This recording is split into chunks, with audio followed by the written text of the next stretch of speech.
Welcome to The Explainer. We're tracking an incredibly exciting shift in the tech landscape right now, one that is fundamentally rewriting the rules of the digital world. For the past couple of years, we've all been totally mesmerized by what AI can think, about how well it can write a poem, answer a trivia question, or summarize a dense document. But here's the thing, the next wave of AI is already here, and it's evolving way beyond just thinking. It's moving into actively doing.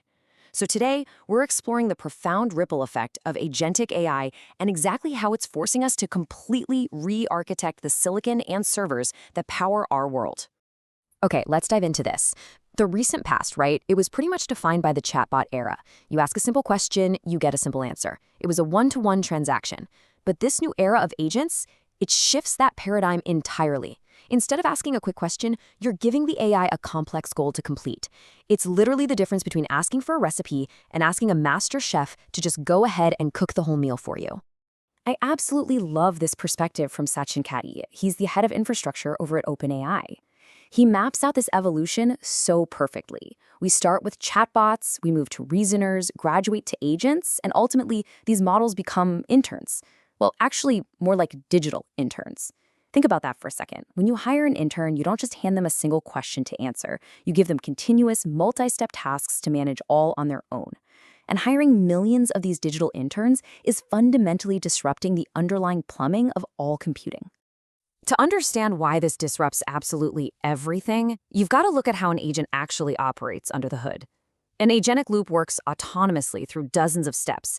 It receives a goal, right? Then it pauses to reason through a plan, actively calls external tools or software, queries databases, and then loops continuously until the problem is actually solved. While a chatbot prompt is just a single quick spike in compute, an agentic loop is a persistent, heavy load that just grinds away in the background. Section 1. The agentic compute explosion and the staggering scale of AI workloads. Because when you multiply those persistent, multi-step loops across millions of users, the resulting demand placed on data centers is just off the charts.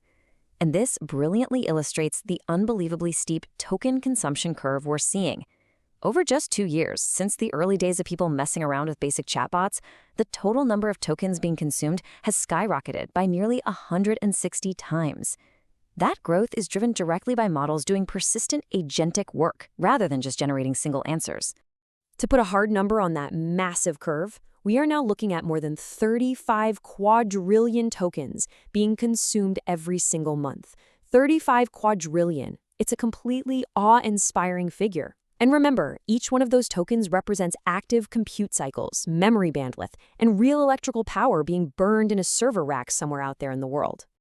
And this has led us to a historic tipping point.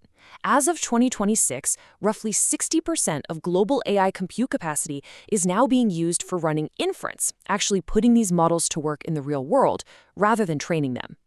The focus has decisively shifted, right? We've moved from building the models in a lab to deploying these digital interns out into the wild at massive scale. Moving on to Section 2, Rethinking the AI Data Center. The hardware is physically splitting.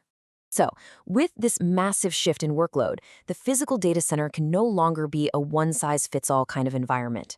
This compute explosion means the hardware itself physically has to split up to efficiently handle the load. If we slice up the modern data center, it breaks down into 3 distinct areas now.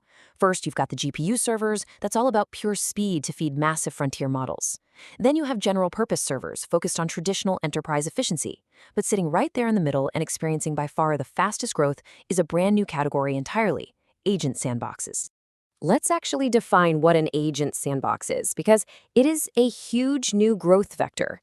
These are high-density CPU servers. Their entire purpose in life is to host thousands of these digital interns simultaneously as they execute code, hit APIs, and query data.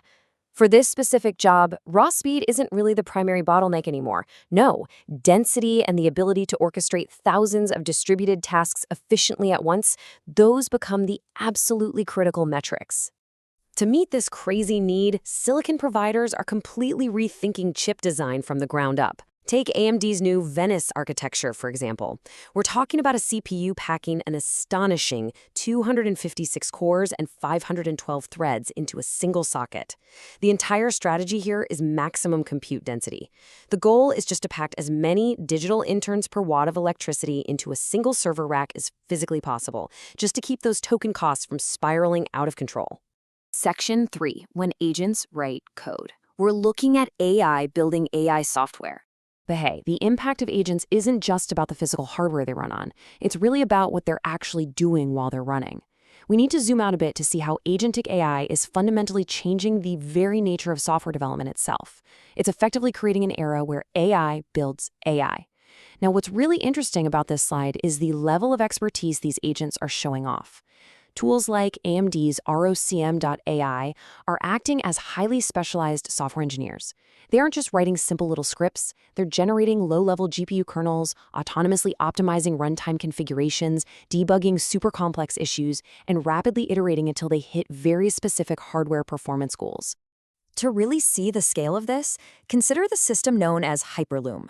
An engineering team recently let an AI agent loose on a massive suite of 14,000 different models to optimize them and extract insights.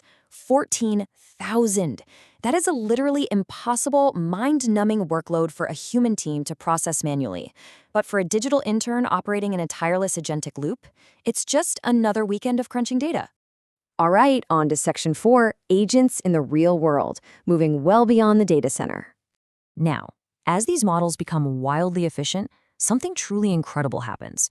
We get to ride this wave of agentic compute straight out of those massive, power-hungry data centers and push it directly into our personal devices and physical spaces.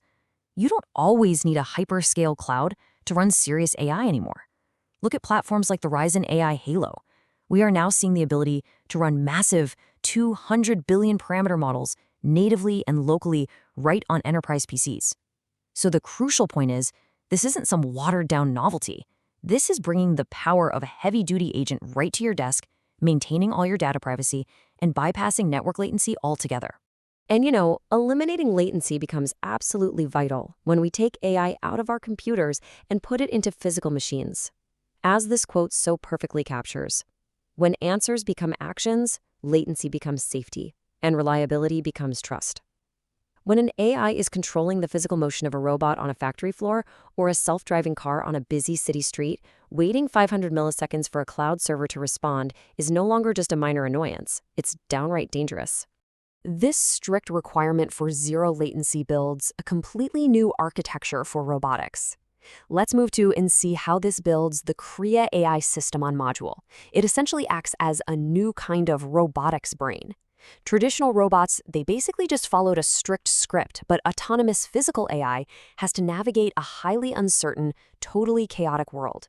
And this requires tightly integrating a CPU, GPU, and NPU all together so the machine can process visual perception, conduct high-level agentic reasoning, and execute precise physical motion simultaneously, all in real time, right at the edge. Which leaves us staring at a totally new horizon for technology. We've traced how these agents have completely disrupted data centers, redefined software engineering, and are now packing themselves into the devices right on our desks. But the ultimate frontier is physical. What happens when intelligence is no longer just answering questions on a glowing screen, but is actively and autonomously walking, working, and building in our physical spaces alongside us? It's a profound question, and for sure, it's one we are going to see answered very, very soon. Thanks so much for joining me on this explainer, and I'll see you in the next one.